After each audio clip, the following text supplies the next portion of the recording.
Hello everybody, Evidence for You here. Once again back to educate Richard Raspberry. Let's hear what he has to say. Right, hello. It's been a while since I made a video, so I thought I'd make one today, having just watched Proverb 1:7, his video on this atheist monument which has been built in America.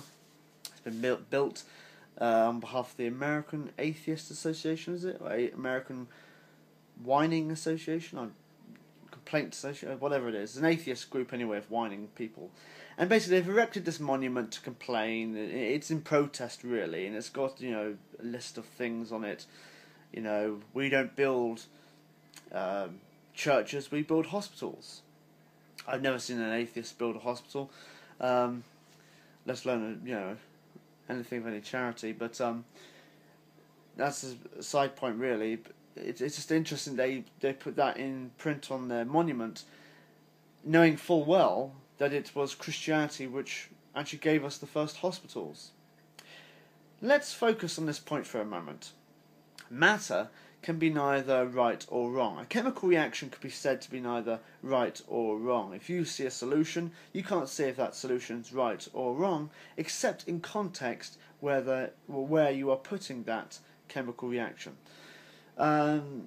So, essentially, if you believe you're just a byproduct of nature, that you just evolved randomly over many millions of generations, accumulating mutations to get to where you are today, if you believe that, you can not say whether anything is right or wrong, because you believe yourself just to be an organic, departured piece of vegetation.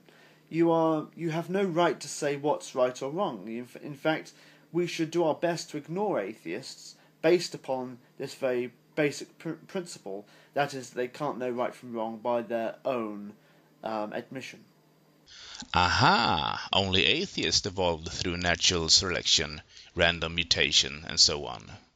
How did believers come around? And what if you were a believer and then opened your eyes? I thought we determined right from wrong through reasoning, and reasoning happens in our brain. Sure, there are different sizes of brains. I don't think maggots reason much, but many animals do, and certainly all primates. The second point I'd like to draw your attention to is that if you truly believe that over enough time of random mutations, natural selection drove to the most profitable, giving novel features and apparatus that we might live on this earth, things like feet, arms, legs, appendages, nose, mouth, eyes, ears, these sorts of things.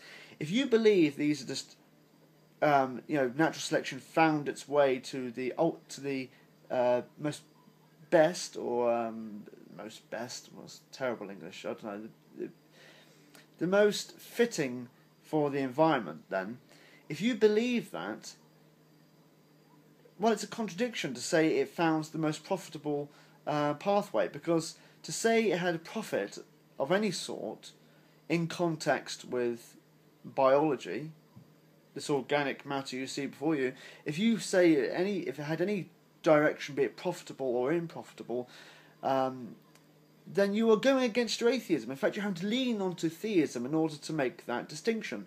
Again, it shows you why atheism is just senseless nonsense. Never heard a professor in evolutionary biology talk about most profitable, so I don't think that is the correct word to choose. Herbert Spencer talked about survival of the fittest, that is, best adapted to their environment. What it all comes down to is reproduction and breeding. If you have an offspring and survive to see that offspring get a new generation, the circle is closed and the species will live on. So, atheists, despite being nasty and vicious and hideous on YouTube and actually in real life, unfortunately, we see all kinds of behavior from both camps. That was a cheap shot to score sympathy points among your followers and totally irrelevant to the argument. Please go on. They're actually stupid by their own admission. They can't know right from wrong. they can't know anything about biology because that would mean having to know something. In fact, the thing that really gets to me about atheists, okay, it's what really gets under my skin, is that they say, oh, we can't see God, therefore he doesn't exist.